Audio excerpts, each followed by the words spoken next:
This is, oh, here we go. Here we go. The Messiah has arrived.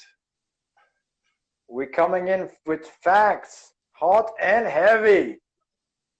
From the streets of Kabul, the cities of LA and Melbourne. Two cousins and two buddies, Lamar and Price, from District Unknown, the pioneers of Afghan metal. And Mr. Travis Beard from the front lines of war against terror, and the creator of Rockabul, the documentary. We're here to bring you some stories, good and bad and ugly experiences. This is Rockabul, the podcast, and we're live. Boys, what's up? Wow, Lamar, that was probably your most energetic delivery so far. That really had a punch to it, that one. Whoa. With the boom, man. Yeah, boom. Yeah. Yeah. Wow. Sound checks are good, man. Sound checks are good. You gotta do sound checks, man. Oh, so now we're gonna do you're gonna do it the real time now, yeah? This is the real one now. 1, 2, 3, go. Boom. What? Boom. How's it going, boys? It's okay, man. How are we? How are we? So. We're good, Look man. at my good. eyes. We're alive. Look at my eyes. Trust me, I'm not high. I don't smoke. Like, I don't smoke the real shit. But this is just, I've had only 2 hours of sleep, so yeah. Thank you. How many hours was your shift? My shift was 12 hours. I worked 12 hours. Ooh. And you're driving the whole time, or are you stationary some of it? No, this job, I'm walking. I'm not driving. Okay. Patrolling. Patrolling, yeah. The shit kicker's job.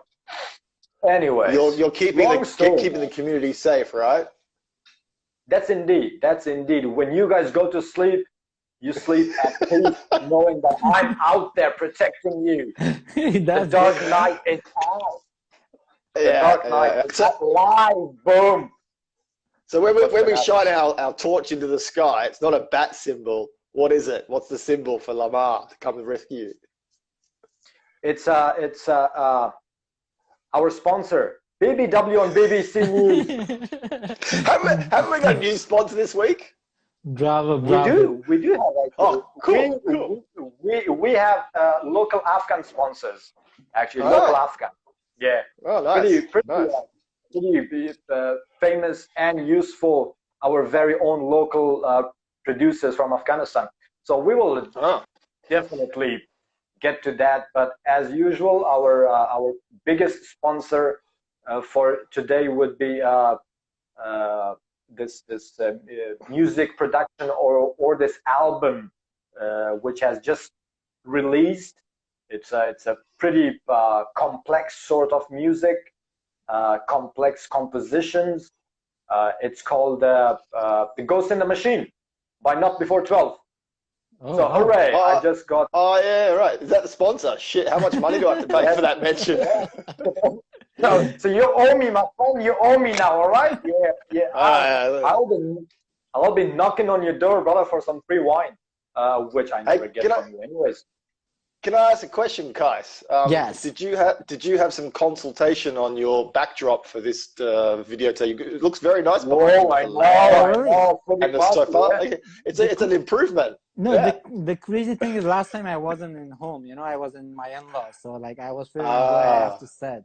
But this, so in my studio, man, like I have my studio. Ooh, nice. So, yeah. I like it. Looks good. Thanks, man. Right. Yeah. Cool. So I make my shit here, like it's my bedroom and also my studio. This is my studio. Nice. But I mean, I also have children's equipment, so I don't get it all myself. I have to share it with my baby. Do you guys want to see my studio as well? Yeah, sure. Obviously, yeah. Show me. All right. Okay, so this is where I keep my skeletons, yeah? All right. What was that? It's just empty room, man. Oh, wow. Wow. That's beautiful. This Was that? this is where I keep my skeletons, yeah. So if I ever plan to come out of the closet, that would be the closet, my friend. Okay. Bada bing! We will search that. That was Lamar's first attempt at comedy for the day. Attempt, yeah. Yeah. All right. At least you're not smoking before 12. So that's good. Is it? It's 10. It's 10 for me, my friend. No, it's 12. 12 here. It's 12 here, so you're allowed to smoke. It's 12 somewhere. So 12 a.m. or p.m. That's the beauty of it, Kai. So if we want to get into the belief system behind not before 12, people always say, "Oh yeah, so 12 p.m." And I go, "Sure." And they go, "What about 12 a.m.?" I'm like, "Sure." I mean, there is no rules, right? You can do both. Yeah, that's good, man. You can flip it. Yep. See, these guys, the political structure these guys have, man. You know, it's always been that complex. There's always these loopholes that they can only exploit. We don't know. We have to ask. We always have to ask about it. I think I learned the art of loopholes in Afghanistan because they're the masters of loophole. Oh yeah, your bureaucracy or lack of bureaucracy. It's just a haven for loopholes, you know. Yeah. Well, anyway, should we get down to the program? Because we've actually got a couple of people watching and we're just bantering along here. Should we actually talk about something? So, yes. Lamar's the bread and butter of the podcast. As we the way we started this episode, which is our second live episode for Rockabul Podcast, we had this beautiful Sufi or mystic poem, unknown. I don't know who is it from. It's very old. It talks about singularity, right? In all of us, we're all one. You know, there has been all these differences, which makes you, makes I, makes them. You know, but in reality, in the real spiritual world, we're all just one. We're all connected, or I should say interconnected to each other. And that's the core topic of today that we're going to talk about. Because if you guys do remember, last episode we only touched base on where did we start from, where did we come from, and where did this whole idea of creating extreme music genre like metal band in Afghanistan, was it generic or was it just natural with these boys, me and Kais, or my other friends at the very start? So we came to a point where we had just an idea of that we wanted to create a band, a heavy metal band. We named it ZFL, you know, and that's probably 2007. We're talking about 2007, right? And in 2007, we'll just continue from there, and we will take it from there, because that whole idea of making that band or starting that initiative dissolved because everyone got busy with life. You know, what hits you, the reality, and drags you away from each other, or those little your own plans that you have for yourself that drags you away. What still brings us together, what brought us together? So we'll start from that point to where we all meet again. So the scenery is Kabul. The scenery is spring of Kabul. Pretty beautiful, pretty green at some places. A lot of dust storms. Hey, Lamar, can I just add in a little injection there about, I mean, you can explain this as well as I do, is the spring offensive or the fighting season. Oh, okay, the fight season. Yeah. And so, I will get a lot into that probably today, because the way my story will go away from what you guys were doing back then, because I went and I joined the NATO forces, you know, so that was my life, and I went into that, so I might have a lot of little stories about what I experienced there, and how did it keep my dreams or my hopes actually alive, and it fed it a lot of the stuff that I spoke about later on. So let's go back and focus on 2007, mid 2007. Travis, what were you up to, man? 2007. If you can get into some, like, okay, how much had you learned about Afghanistan till that point, good or bad?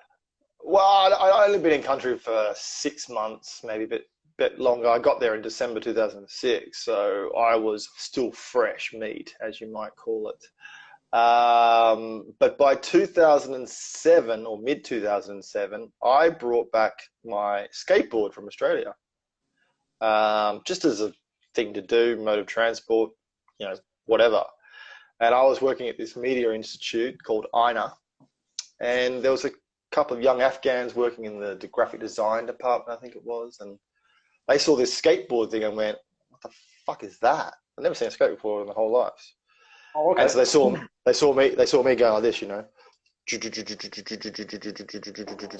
I was like, "Oh, I want to try that." So I got them on there, and they stood up, they fell down, they stood up, they fell down.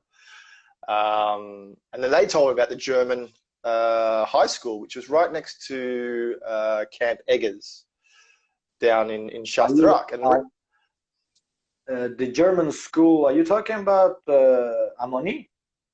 Yeah. Amoni? Yeah, okay. Yeah. So the reason why they mentioned it was because it had really smooth concrete. Now, all of Kabul was blown to fucking smithereens in the civil war and what other conflicts happened after that, and so concrete was not smooth in Afghanistan. The roads were not smooth. There was potholes everywhere. It was skateboarders' nightmare. But there was this one school that was freshly built by the Germans, and it had smooth concrete. So we went down there, and we used to go skating, do these skate sessions. And the other thing that was around that area was a lot of Afghan street kids who were what you call street vendors, selling cigarette lighters and mobile phone credit cards and other trinkets to more wealthy Afghans and foreigners who were passing through the area. So we were like, you know, "Hey kid, come over here and have a ride the skateboard." And before we knew it, we'd sort of had this informal skate school where we were teaching street kids how to skateboard, and that eventuated into the organization Skaterstan that still exists today. And just to clarify, this was a non-profit thing that you guys started. This was super grassroots. We didn't have an office. We didn't have a registration. We were just 3 Australians who skated, and we just wanted to share this new skill with some Afghans. And and obviously it progressed into an NGO and got funding from embassies and all that boring stuff, and became really big. But at the start, man, it was just us skateboarding and sharing that sport with you know, other people who were interested. It was great. It was a fantastic project. As a young person back then, you were young, man. Younger, coming from a world like Australia, right? Especially Melbourne. How did it make you feel to be in a country like literally one of the worst hit or impacted by civil war countries like Afghanistan, and you were there for hardly 6 months and you were teaching kids skateboarding? What was your feeling inside? Did you feel like we are starting something good? There was a glimmer of hope in the air in 2007 and even 2008, before the real sort of violence sort of kicked off in 2009 and we really got deep into the war itself. Kabul was relatively safe. I remember I would say that to Australians on the phone, or when I went back home, they'd be like, "What the fuck are you talking about? Like, how can Kabul be relatively safe?" Yeah. And I'm like, seriously, it's actually relatively safe. You know, sure, you get the occasional attack, but there's probably 20 days in between that attack and the next one where everything's just pretty much normal. Okay, there's guys with guns everywhere and whatever, but like the streets were quite safe. And so, you know, it was just a natural kind of progression. I had this skateboard, some Afghans were interested in it, so I shared that knowledge. I mean, it was not like a, you know, it wasn't MC squared Einstein moment. It really wasn't. It was just a logical thing to do. And it was the same when we did music with you guys. It was just a logical thing to do. Here's drop D, retune your guitar and open up a whole new world, right? But we take that for granted in the West because we're brought up with it. I was brought up with skateboarding from the age of 10. We built our own ramps. We skateboarded every single day because that's what we had the opportunity to do, whereas the Afghan kids didn't have that. I mean, Kais can tell you all the stories of what did you play with when you were a 10-year-old, Kais? What was your toy? When I was 10 years old, I was like going around the city to where is the thing is, like, when I was my teenage like years, like I used to go like to a stadium like the Ghazi Stadium, like football, like play soccer. In the middle of soccer, Taliban would bring people to just execute or like chop a hand, all these things. So that was our fans, you know, like that was all totally those fun stuff. Yeah, I swear God, like between kids, like we were like, who's gonna be executed today? And the kids were saying like maybe today is a woman because she's steals something, or there maybe a guy who he's stealing something. So that's like what was the news going around the kids and the blog, and we were like thinking, okay, let's go. That was our fun, to go and see people were dying or like chopping their hands or heads. So we didn't have anything like cinema or like a concert hall to go. That was our enjoyment and great time to have fun. That was the only thing to go and see if people Taliban was executing people, man. So I know it's terrible, man. It's terrible. It sounded terrible, but that's how life was back in the day in Kabul. I think just to put a little bit more context into what Kais is saying, is that first of all, Ghazi Stadium, or the Ghazi Stadium, was the only stadium in Kabul, and that was where they did a lot of big events back in the day and whatnot, and obviously a sporting venue. And then the Taliban back then, they transformed that into a public punishment sort of a ground. So people used to get pulled in from around the city to go and watch who is being punished and how. So just for the people as a lesson what not to do and what could be the consequences. So as young as Kais was, even they were being pulled into it. Yeah, we can go more into those stuff with Kais. He knows more. He was there on the ground, unlike us. So yeah, I only asked you, Travis, that how did it make you feel? Because the whole purpose or the whole mission of NATO and the Allied forces was there to, you know, the rehabilitation, reconstruction, and if somebody comes from a foreign country at that point of time in Afghanistan and does something like that and looks at the children cheering or being happy about something, it gives you hope that yes, this whole act of what the Allied forces did, it's actually working, you know. So I hope that I kind of explained that bit. Drink some more coffee there, mate. I think so. So Kais, 2007, man. When I left, I went to Herat, right? From the point that I left to Herat for work, how did you go with your whole idea of the band and the music and stuff? Because you were the only one left then. How did you continue to feed that idea? to be honest, like when you left to Herat, and also like the drummer Zubair, he went to Germany, and my brother got married, and I was the only guy to figure out how I'm doing with the music and stuff. So, and I remember I took the guitar from your house, and I hid it to back of my closet in my house. Whenever my dad was going to work, I was taking out the guitar and play some note and practicing. And I thought it's that's it, man. Like the dream was like died and everything went to zero. And I thought like we are not gonna make a band, anything like that. So I was like one day I was like the focus was too much on like my school stuff, not in the band, because like I thought that's it. You know, nobody's want to have a metal band in Afghanistan because everybody got separated and nobody want to.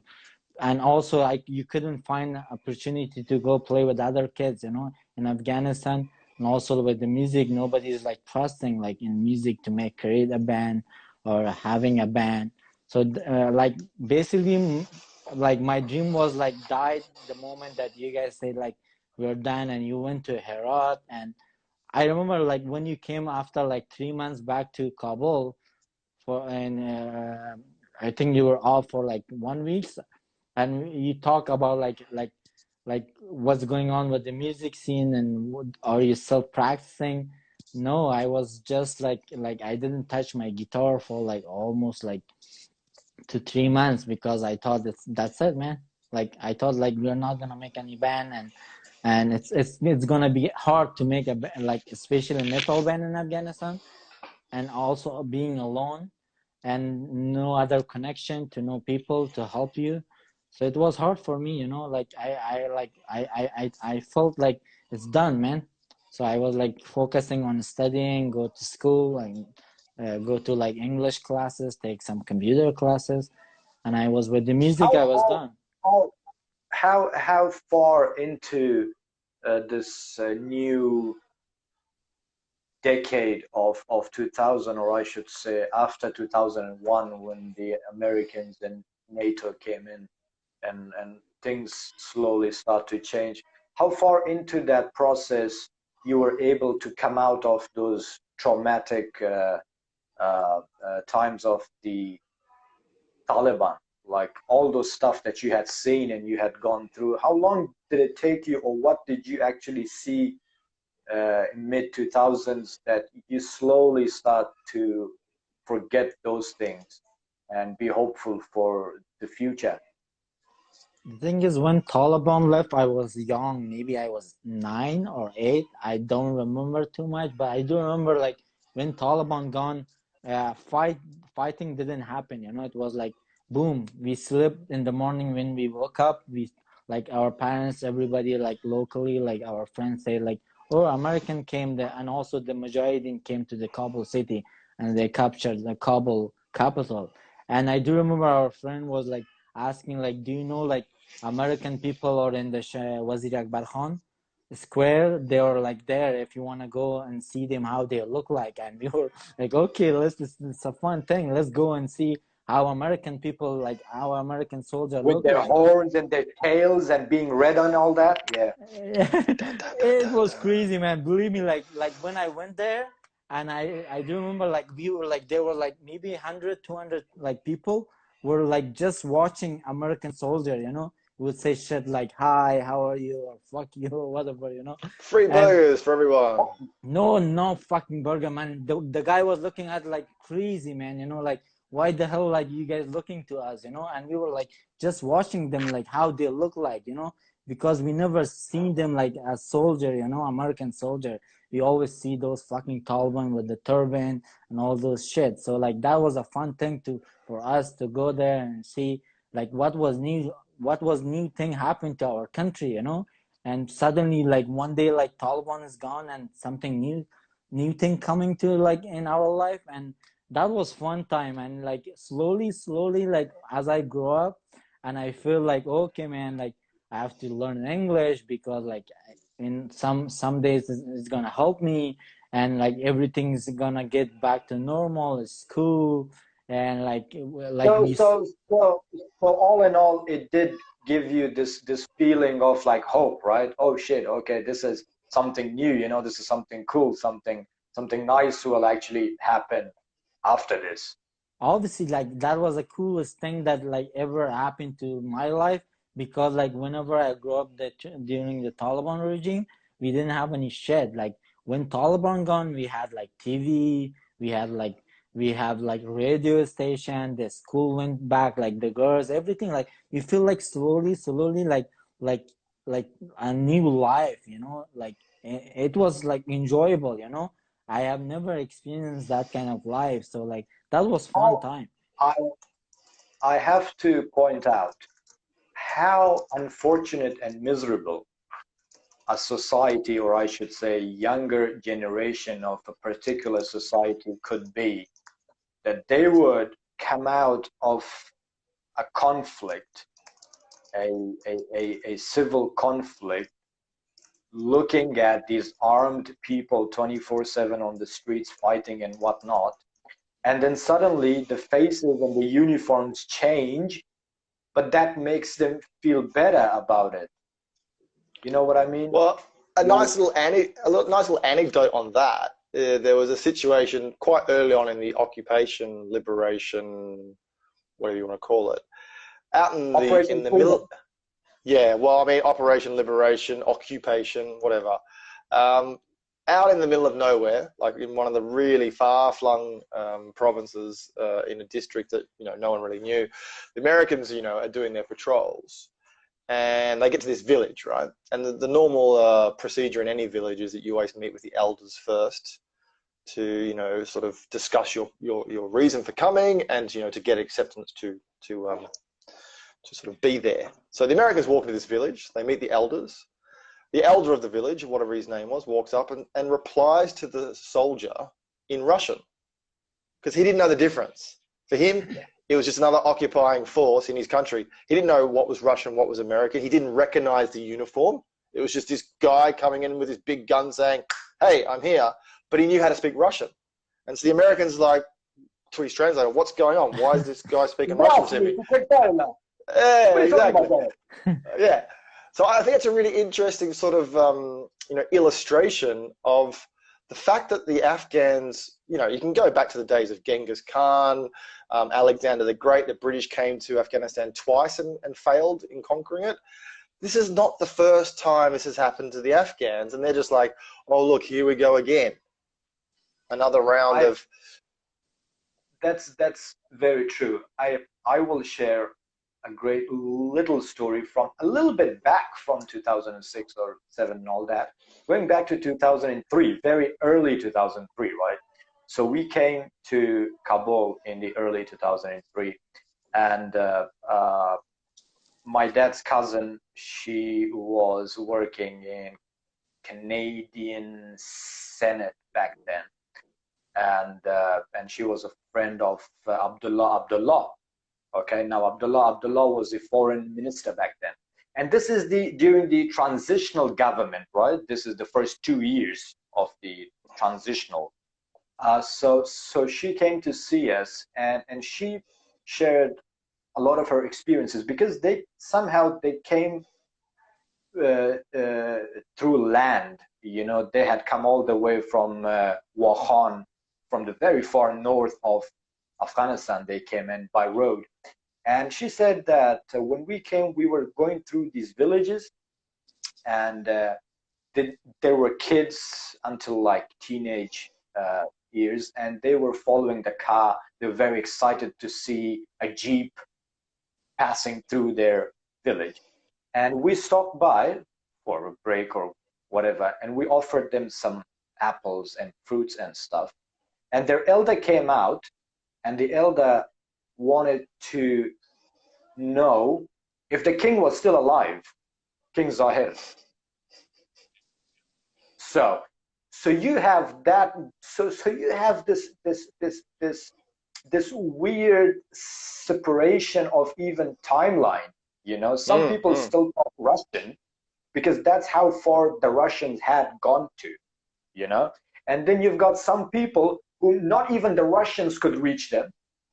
They live so remotely, they live so isolated, that they still thought that the king was on, everything was like nothing had changed. That they are just time stuck somewhere in their own world. And this, you asked me last episode, Lamar, why Afghanistan? Why would I want to go to such a place? And this was one, if not the most sort of enticing element to the country, was that possibility to step back in time.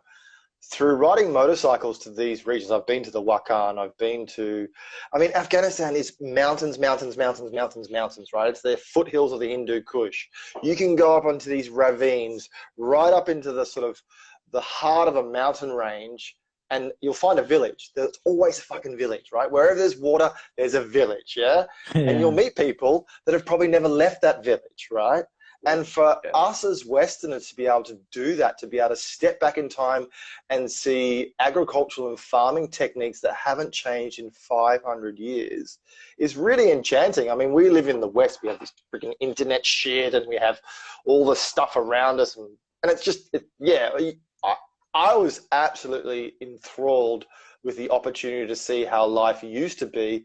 And actually, it's quite romantic to see how life can be so simple yet so pleasing.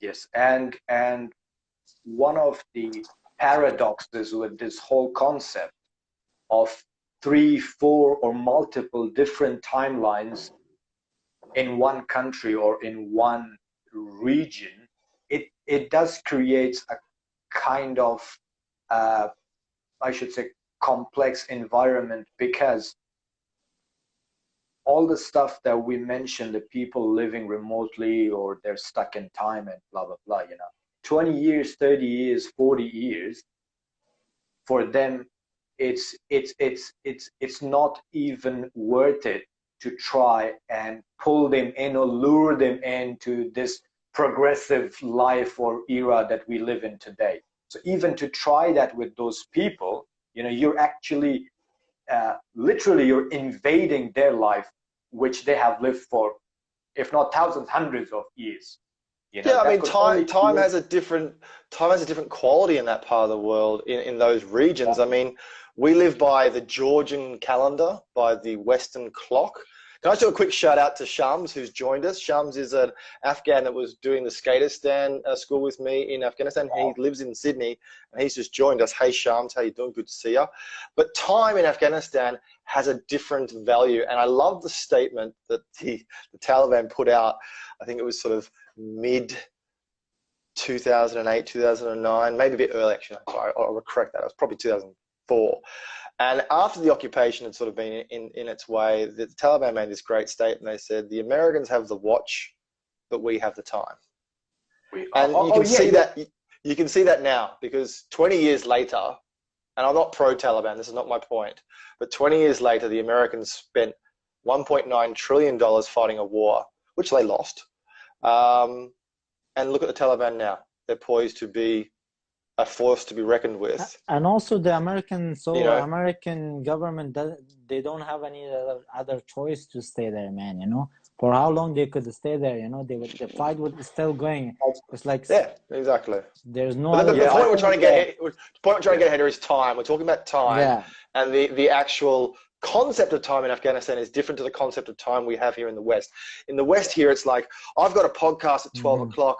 I got home at 5 to 12. I forgot to remind Lamar to wake him up at 11 o'clock. Chopped up. Oh, I've got to get all this stuff done, right? In Afghanistan, and what's the term you use in Dari to say, we'll do it later on? There must be a term you use for that, yeah? Like, mañana is in Spanish, like tomorrow. What do you say in Dari? Like, I believe we could say waqt darim was making mukara. Yeah, waqt darim, exactly. Yeah. We have time. We have time. Because that statement made by Taliban, that the Americans have the watch and we have the time, that's a very sort of describing the military way of what they were planning to do, because as you said, the American operation had an expiry, but the Taliban, and even from 40 years ago, how they even started, they have the time in their hand, because it goes from generation generation even, you know. So yeah, interesting, a lot of stuff, obviously. I will share a little bit of my side. Where did I end up in this whole travesty, doing the Skateistan thing? Guys, just enjoying the great new times, as our friend Shams, which we share the same name but in two different dialects. So he was just enjoying and learning about this whole new progressive world approaching. You know, I was with NATO. I went to work for the Spanish Ministry of Defense. First, I started with the operational military liaison teams in Herat, in Camp Victory, and one of the biggest. Isn't that ironic? Yeah, Camp Victory. Yeah. Wow. and that was one of the biggest military corps outside Kabul, outside the capital. So obviously, it was my first exposure to any of that stuff. Funny story, I land in Herat airport, and the person who's supposed to meet me and escort me into the ISAF side of the airport, which they had the main base there. It was called Camp Arena, Spanish and Italian led. And he's calling me. He's like, dude, so we're just waiting at the gate, and if you can just walk out of the airport, and we will see you there. And I kind of peeked, like where the gate is, and it looked, there was an old mosque and looked like ruins. I was like, nah, I'm not coming out. You come and get me. And they were like, no, it's not far. It's just right around there. If you walk, I was like, no, I'm not going anywhere, man. So I was that sort of scared little guy, you know. I don't want to even walk out of the airport. And then eventually, as you mentioned earlier, the spring rise or the spring fighting tactics which the Taliban had, I experienced all that during my working times there. Because do you want to explain that, Travis, or you want me to get into that whole spring fighting season?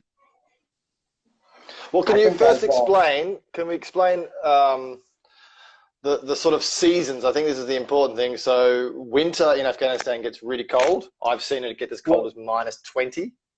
I mean, yeah, so fucking cold, right? Afghanistan regionally has 4 seasons. So we go from summer to autumn to winter and to spring. You know, so it's a very balanced sort of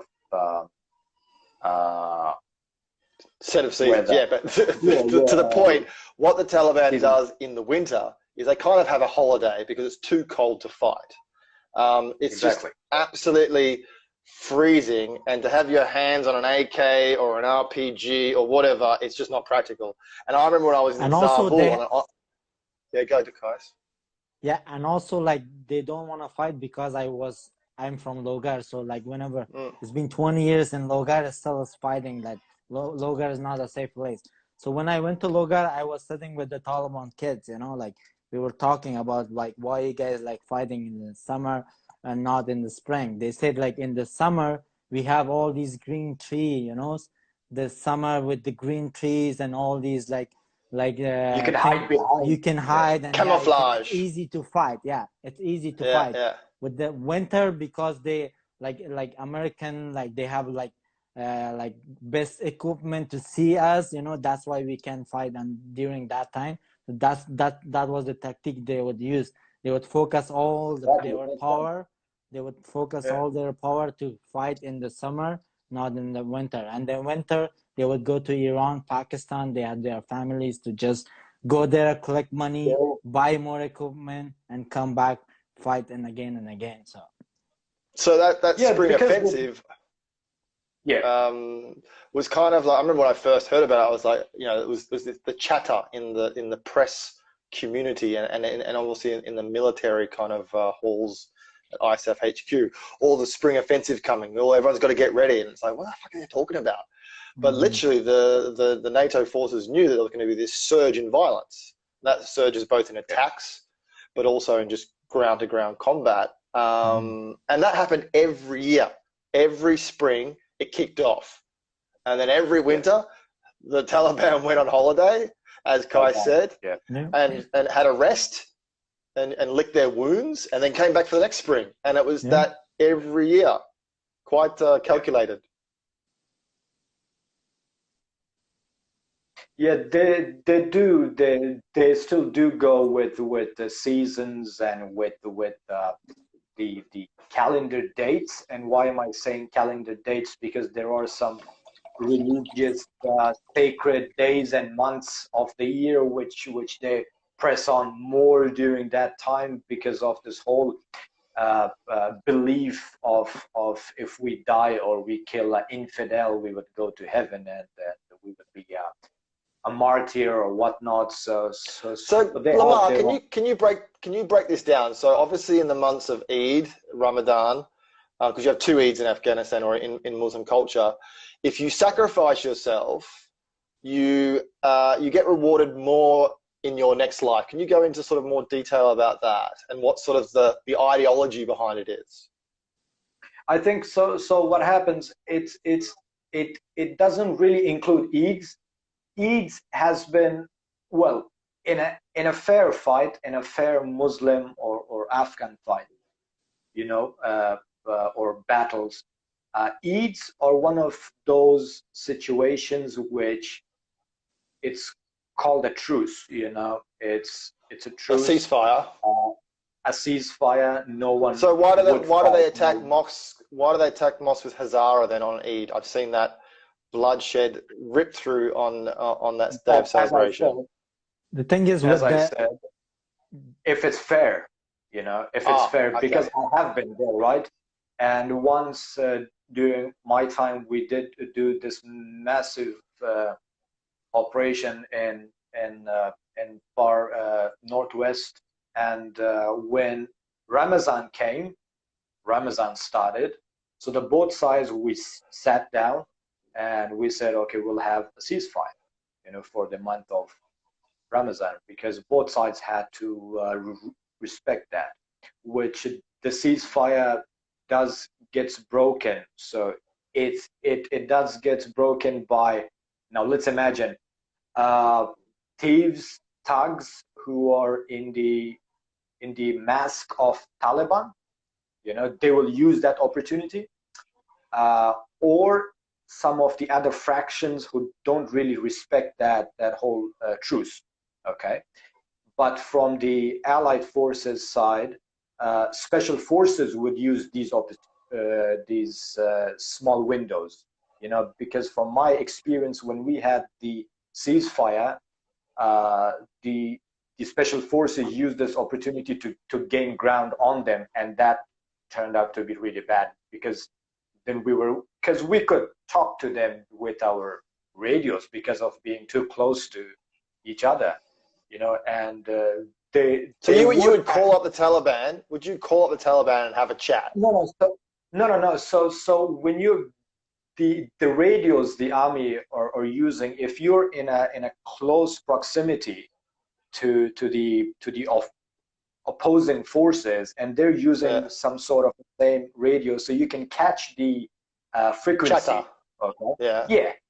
So that's how they would talk to each other. Okay? But would you converse with them as well?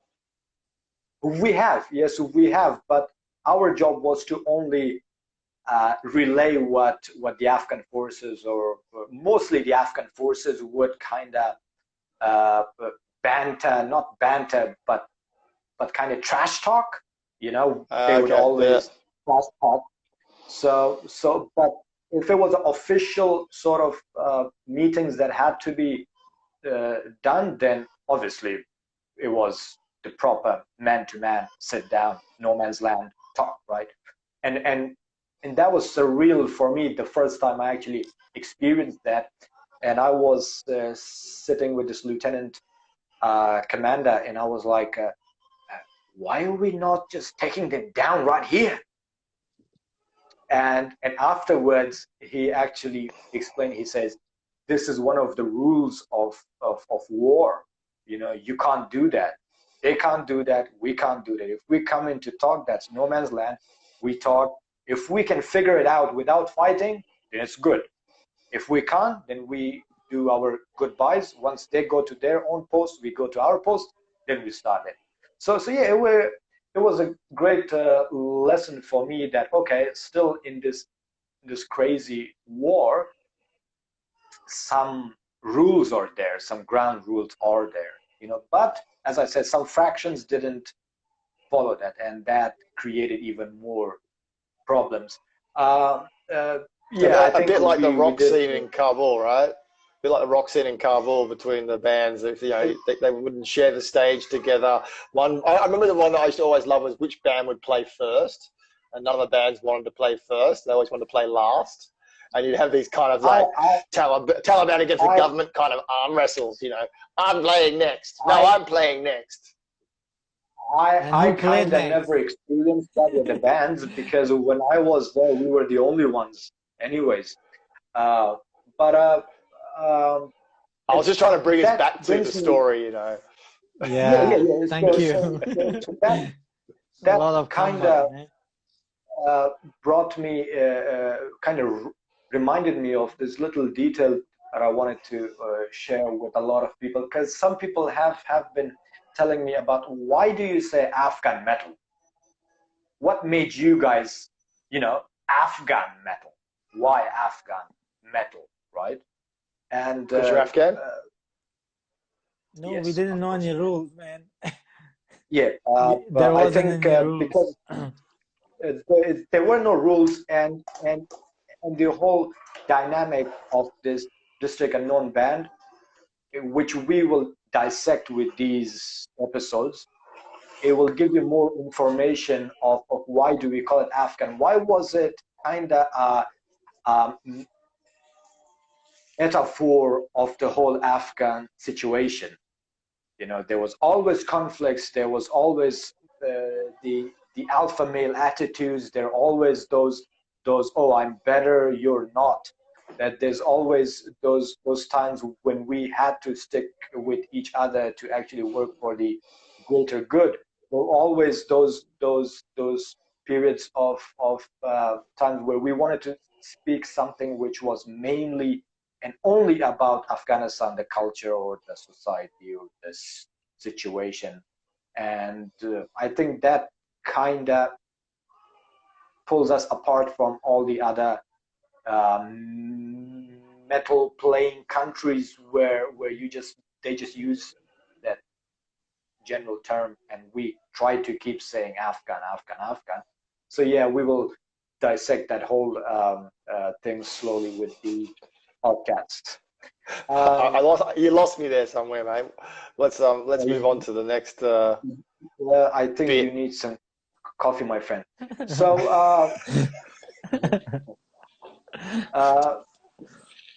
All right, so I'm still working there. 2007. Let's skip that part. We're working. We'll go on with our lives, man. What do you guys have interesting to share about those 2 years until 2009 that I actually met you? Is there any little details that brought us by fate together, which pulled us closer? Maybe you started some sort of initiative, an idea you have, or Kais, anything which brought this whole thing closer. I mean, for me, obviously, music was the vehicle, and I was playing in the band White City. I was also playing in a military band at the time, a band of soldiers at ISAF HQ, aptly named the Insurgents. And we used to play gigs at ISAF HQ and a couple of embassies around the area. We were pretty bad, and the main reason we were bad is because all the soldiers were on rotation. So they only were in the country for 6 to 8 months. So you just get used to this new drummer. and then he'd leave, and you have to get a new drummer in. So it was a really, really shit band. But we did some good gigs. Anyway, I was with White City, and, you know, the only band in the whole fucking country at that point, pretty much. But because of that band, I met a lot of people. And so I met Sandra Caligaro, who's a French photographer, very talented French photographer, who'd been in Afghanistan about the same amount of time as me. And I also met Aman Mojadidi, who was an Afghan-American conceptual artist who did a lot of installation art in Afghanistan. Did some fantastic pieces. Like one piece he did, he set up his own checkpoint in Kabul. He got himself dressed up in an Afghan police outfit, and then some other friend of his dressed up in an Afghan police outfit, parked themselves on Airport Road and just started pulling cars over, right? Like a normal checkpoint would. But the catch was, when they pulled people over, normal Afghans, taxi drivers, and et cetera, et cetera, et cetera, I'd ask them, you know, where are you going? What are you doing? Where have you been? And then the Afghan would reply and say something that they would normally say to every other checkpoint. But instead of asking for money, Aman would give them money. So there was no backsheesh coming to him. He was actually giving them 20 apps and saying, take this. And the great thing is he had a camera hidden behind him in a little place filming this, and you watch these Afghans' faces, and he'd pull out 20 apps and sort of kind of secretly go, here you go, buddy, and give them this 20 apps. And the Afghans would be like, they'd just be confused. Like, well, wait, you're giving me money? Aren't I meant to give you money? And there was this whole twist. And it was brilliant. It was a great little video sort of piece he did just to sort of fuck with the whole system. Yeah, I think I've seen it. Yeah. So basically him and Sandra were my two friends who kind of knew about you guys. And so I think that was the reason why, and as we will eventually get to, why we all met, was because the music was the vehicle for people to meet and to communicate and to, you know, share ideas.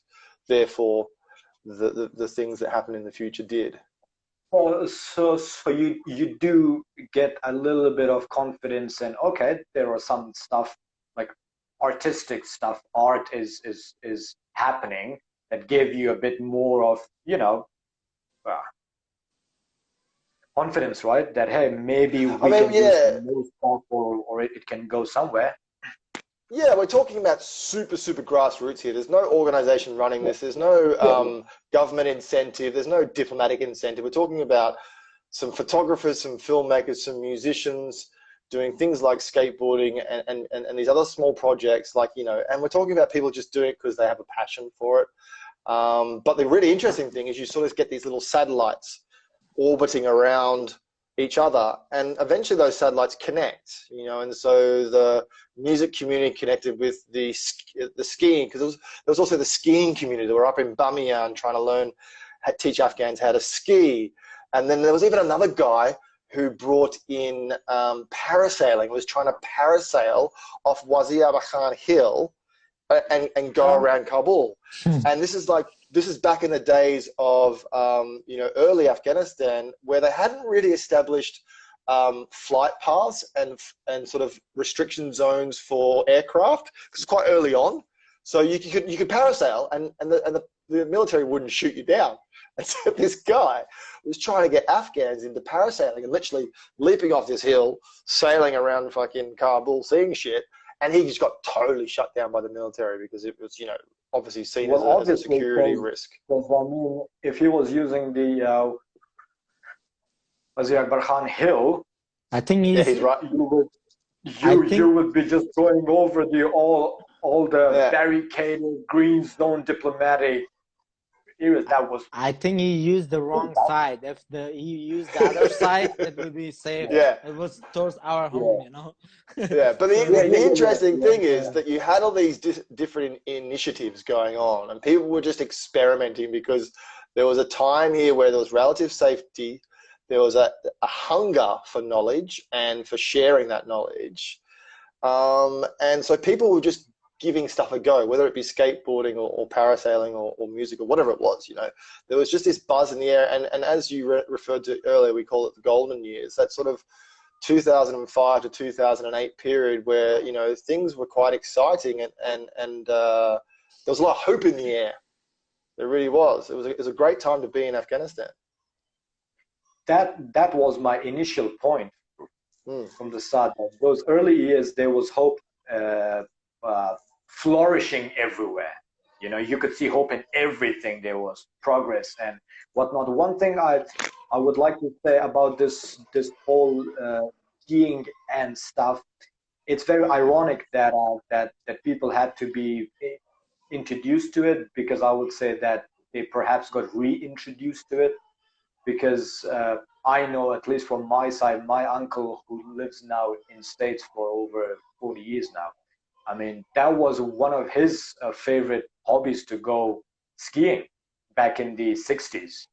You know? So it's pretty ironic that during this whole conflict, we lost a lot of things and people thought that it never existed.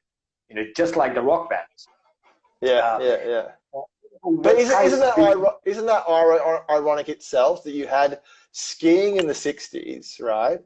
And then in the 2000s, Alpistan started, right? Which was the ski NGO that tried to do it. You had the hippie music scene in the 70s, and then you had the Rockabuls of the 2000s. And so all these things, as you say, came back, but then they disappear again. And so it's kind of like these peaks and troughs, these ebbs and flows in society that have happened in Afghanistan. Unfortunately, people don't remember that's the thing, previous right? ones. And also, That's back bit, in the days, there wasn't internet or like social media stuff. So now people might remember. Back in the days, they didn't have any all those shit to remember. You know, they didn't even a picture. You know, if we were talking about like those bands like Sitara, the Stars, you know, they don't have like, I don't think so. They have a videos. You know, they had concert in Afghanistan. So. True. Kais, did you know anything about this artistic stuff going around or starting to pop up in the... Not at all, to be honest. Like I was like once I finished school, I got a scholarship to go to army, and I had a scholarship to go to India, study army. You know, I went to the exam and I passed the exam, and they told me to come, and they said they're gonna cut your hair, all these things. I said, fuck no, I'm not gonna go to armies, you know. Only because of the hair. My hair, he's got his standards. Kais has got standards. I said like army is not my passion, so I want to be a rock star, you know. So no, man, like not at all. Like I didn't know nobody's that. I didn't heard about any Afghan like even foreigner bands, like as Travis mentioned, like White City band. I didn't know. We didn't know about that. It's really interesting what Kais is saying, and this was part of the sort of challenge we had, whether it be any of those different mediums we're talking about. How do you promote this, right? So we're in a country where, you know, what we are doing by a certain part or you know, of the community would be deemed, you know, haram or forbidden, right? So you can't just put big billboards on the street saying, looking for rock band. Now that did happen years later. I remember seeing White Page on Roshan or fucking AWCC billboards. That happened later on, So rock bands did get on billboards, but that was like 2012, 2013. But in those early years, you couldn't advertise this stuff. You couldn't actually network and say, I'm starting a skateboard school, come and skate with me. Because you're obviously opening yourself to being exposed, right, with your operations. Exactly. You had to keep a certain amount of secrecy to actually protect yourself, your employees, your colleagues, your participants, whatever you're doing. And so it was really hard to promote. It was really hard to actually bring in the target audience you wanted for whatever your project was, because you had to do it under the radar. And this is what happened with the music scene when we did the first year's festival. We only had 500 people at that festival because we were so worried about getting attacked by the Taliban that we had to actually do it all, as Rolling Stone coined it, a stealth festival under the radar. Yeah, but that whole thing, we will have probably a couple of episodes going into details of that big change in the whole situation. But till that point, again, I would maybe using this term a lot, ironic, right? That there are a lot of these things which maybe at that time was said that, okay, it's being introduced, like all these art forms, or like skatistan or skiing or these rock bands or different art styles, but they were just being reintroduced. They were just bringing it back, right? But it was isolated to the foreigners only who were introducing it at first, right? So there is a bit of this ironic thing about it, that you want to introduce something, you want to bring in something new to share it with these war-torn country, but you can't share it. So you are keeping it to yourself for your own, well, I would say inside these barricaded clubhouses or restaurants, and very limited guest invites only, like Amon used to do these art exhibitions, and it was very limited. It was very exclusive, right?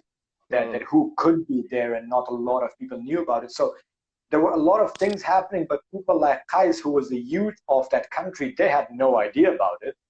They didn't really know about anything, because, as you said, it was too dangerous for the people who were doing it. So it's very ironic. And we want to do something, we want to introduce something new to which these young people could learn from and take it forward from here, but we can't tell them because it's too dangerous. Yeah, it was a juxtaposition between two cultures, and I think the signifier or the symbol of that sort of division was the compound wall. So in Afghanistan, everyone has a compound wall, and that's not just because of security. You do it for cultural reasons. You don't want your neighbors to see your family, particularly the women in your family, etc., etc. So everyone has walls, right? And so everything that you did in any cultural kind of sphere was done behind those walls. And the only people that got to see that were the people that were invited to that actual event. Because you rarely did you have television come in and film it and then put it online. That came later. We did get a lot of exposure on TV, but in those early years you didn't. And so there was this division. And for example, Kais, I didn't know Kais existed, so how could I reach out to him and say, come to this thing, right? Now, the interesting thing we'll get to in a couple of episodes is when you guys took on the youth center as your practice room, right? And all of a sudden you had a hub where other youth were meeting for different activities, and therefore you could have concerts and so forth. Now, that took a while for it to happen, but before that, we really had this division, and it was kind of hard because we wanted to share all of this knowledge that we had grown up with, but we were kind of mostly sharing it with other Westerners and diplomats and NGO workers. And I mean, there were the Afghans that would slip in. Two of my friends, Hamid and Masood, they had such good English that they would come to these events and just tell the guards they were Canadians. And the guards believed them because their English was so good. But they were, we're from Canada. But how? Because like I do remember whenever you guys invited us, we would come to the door, and there's all Afghan guards were asking the passport, like, show me your passport. Passport was such a big thing. Like, if you want to go to foreigner party, you have to have a passport. And we were like, well, these guys, and you're our passport. You're my passport. But these guys worked in graphic design at that center I worked at called Aina, right? So they actually forged their own taskera. They had a Canadian ID. They found a copy online and they did some Photoshop and they made these beautiful fake IDs. It's okay. They're now living in Austria, so they're safe. But they were very entrepreneurial. What a interesting scene for the people who don't know these little details about what was going on back then. Is that you have this country and all these expats or diplomats, foreigners come in to help the country, and then but they have their own hubs where their passports are acceptable, but the locals aren't allowed in because it's not safe for the people who are there to help them. Yeah. It's not safe for the people who are there to actually try to progress this whole nation who has been left back in time. Because as I say, what if Aman could go to just local schools, and if he was supported by some local people in the council or whatever, he could have just gone and shown his art to all the school kids, and they would have, like, people like Kais would know, oh shit, stuff like this is happening, and we get to learn about this. Or if they could have, because that's what happened to us. We kind of took mentoring from you what we wanted to do, and then we kind of spread that slowly into the local people, right? We kind of introduced, like, okay, this is what we can do. This is, you can do it as well, because we're doing it. But if they would have allowed you to go into schools, universities, public places to show your music, guys would have known about you way early on.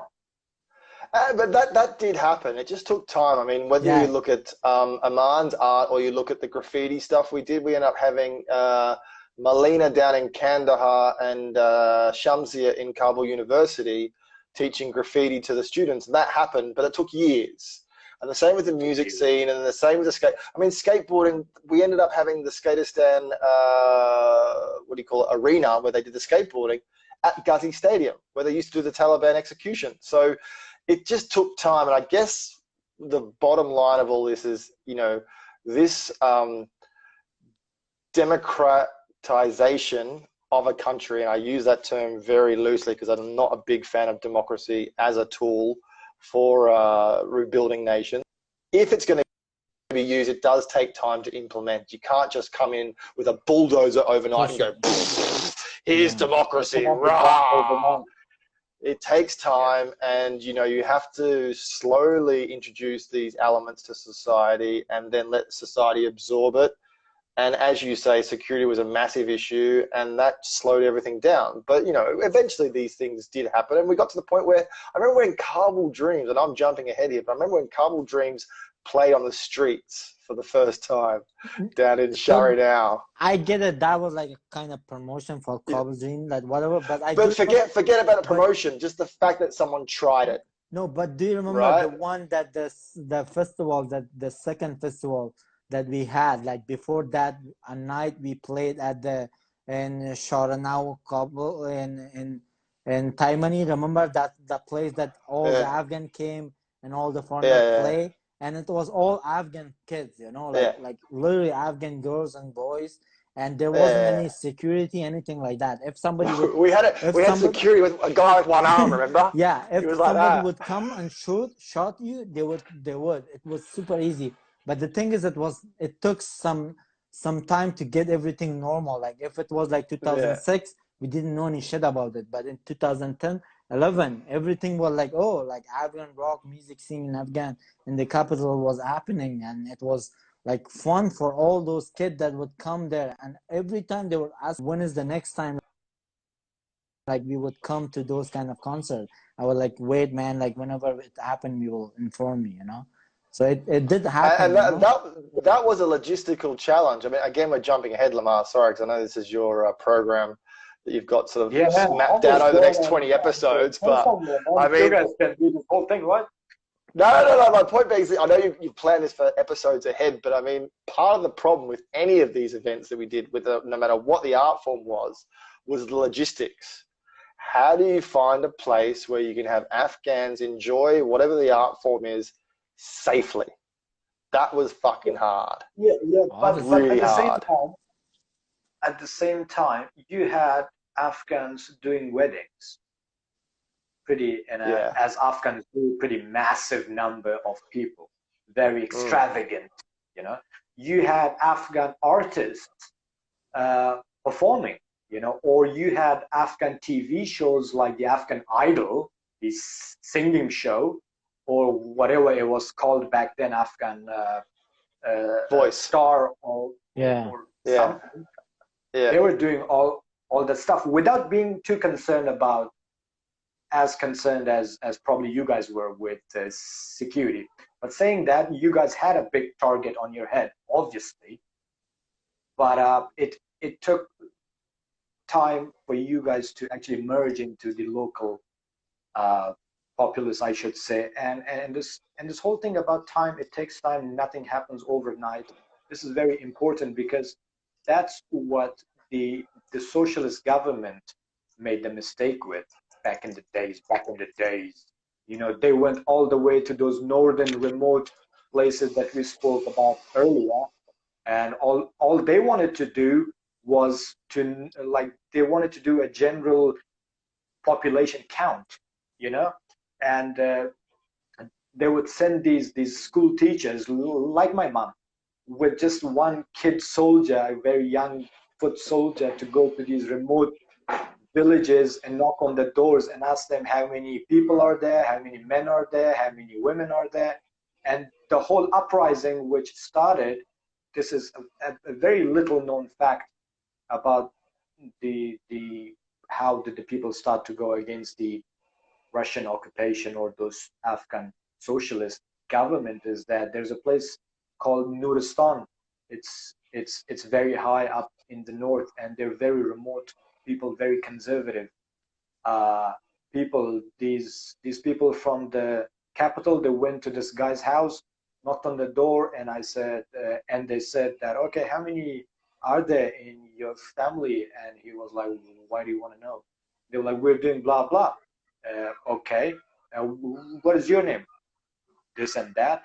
And your wife's name? Oh, are you asking my wife's name? Why are you asking my wife's name? Why do you want to know about my woman? Just wait here.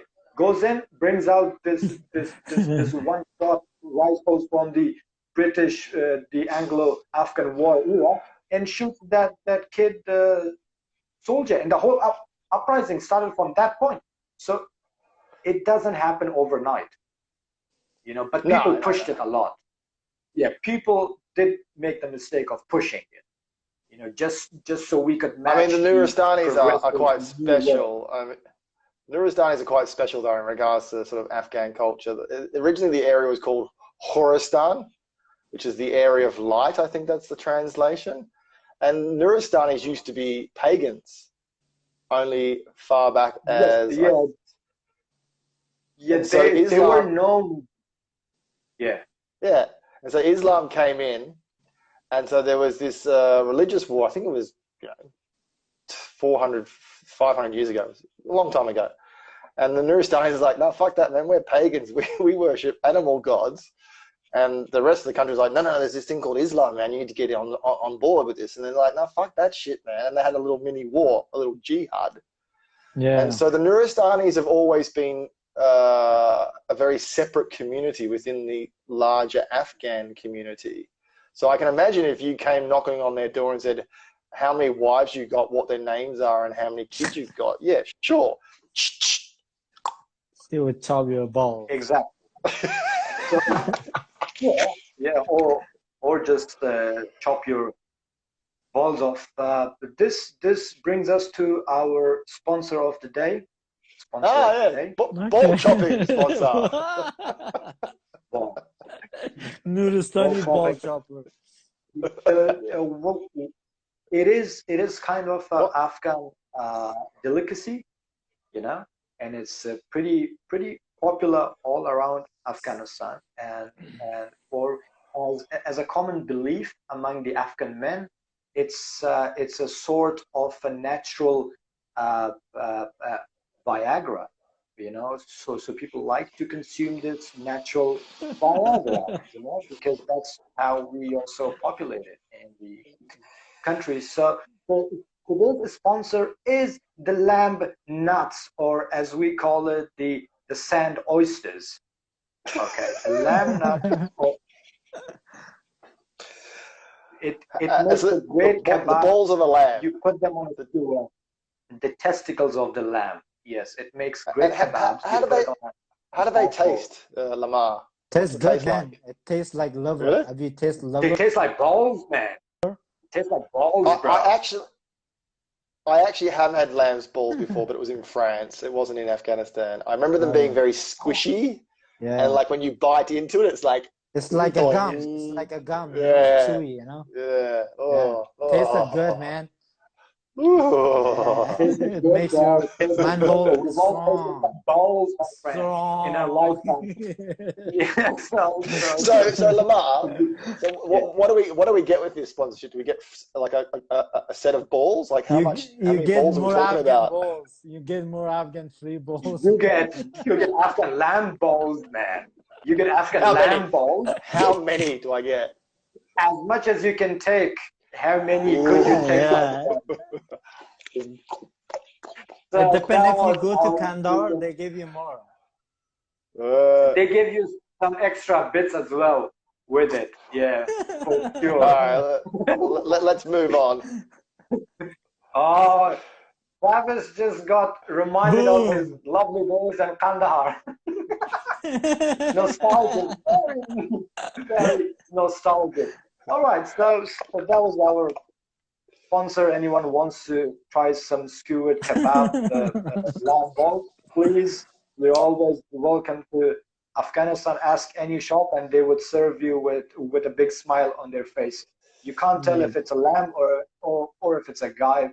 Hopefully not a guy, but yeah, most probably lamb's balls. So that was our sponsor for today, lamb balls from Afghanistan.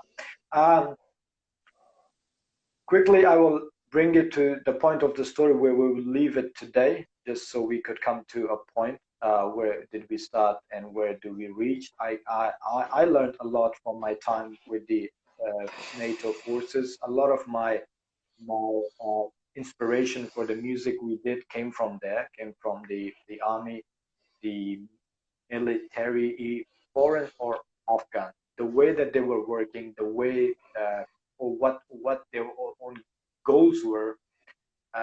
Every sector who worked or every fraction had their own little secrets as well that they were not sharing with each other. That was very interesting for me to see. We were not allowed to talk some stuff what the NATO forces were talking about to the Afghan counterparts, which I found very ironic. I was like, how could you not tell them that's a freaking drone? I mean, what are we doing here? Are we not training them? You're not telling them that there's a drone above their head? Why? So a lot of those little conflicts, even between them, keeping secrets for their own benefits, their own, I would say, national interests, was very interesting, and that kind of lot shaped what I reimagined when I came back to do music and art, and of course all those people who worked and fought tirelessly, Afghans, foreigners, they worked and they fought for the very common goal, and a lot of them had that aim of actually following that initiative of bringing peace and stability for the Afghan people. The way you're talking more, look Get at to the Travis, point, man. Get to the point. The point is, yeah, the point is, I was just trying to say that what shaped me. Like you guys had your own experiences during that time, but what actually shaped me for what the stuff I saw there, which was much more, I think, in depth and serious than what you guys were seeing in the extravagant Kabul city.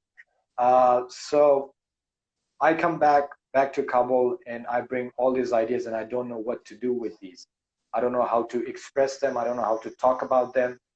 And I approached Kais with that, and eventually we met Sandra one day during the American elections for Obama's first elections, and we will talk about that. I more think in Lamar, depth next episode we're gonna talk about this, like about the band, like how we form, and it's gonna be about the film. Yeah, not too much politics. I hope not too much politics next episode, but I'm like promise people like we're gonna talk about like, music, real music scene in Afghanistan. Look, we did talk about this, that we will not go deep into politics, because first of all, I don't know jack shit about it, so I don't have the right to even talk about it. But we will not go into it what should have happened, what should happen, because as I said, I'm not qualified. But the aspects which played a big role in what we did back home and what inspired us, or what motivated us, we have to talk about those details, because, as I said, you cannot digest your food in Afghanistan without the whole politics mixed in it. So, Yeah, sure. So we'll just go. It's a great quote, that one. Into those stuff and not really in depth, because I don't know a lot about it. And I mean, generally, it's not really politics. To talk about fighting season is a cultural thing as much as it is a political thing.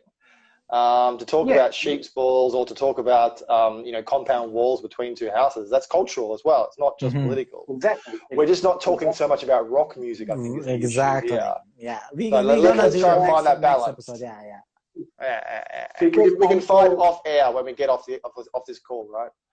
Yes, because up until now, we didn't really reach that point where the whole rock thing actually started. So I just wanted to give a more context for people to understand more about us and what we did before this whole rock thing. All right, so any last takeaways for today? You guys have anything else to add for the people who have listened or will listen?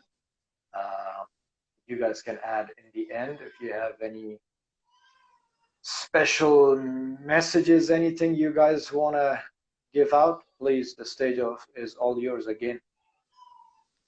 For me, I just want to say, stay positive, enjoy life, and let all the negativity go away. That's it. Yeah. Nice. Travis?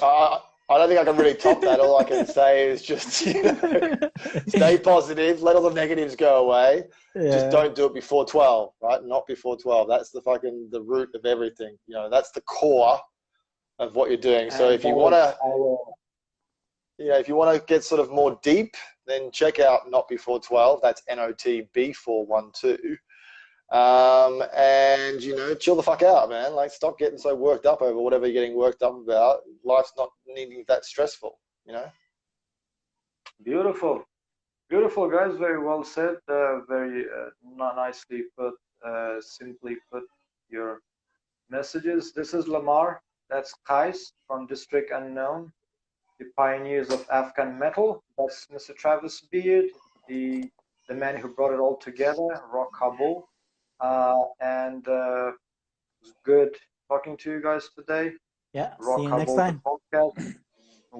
See you next week. Out. Khudafaz Baba. Khudafaz.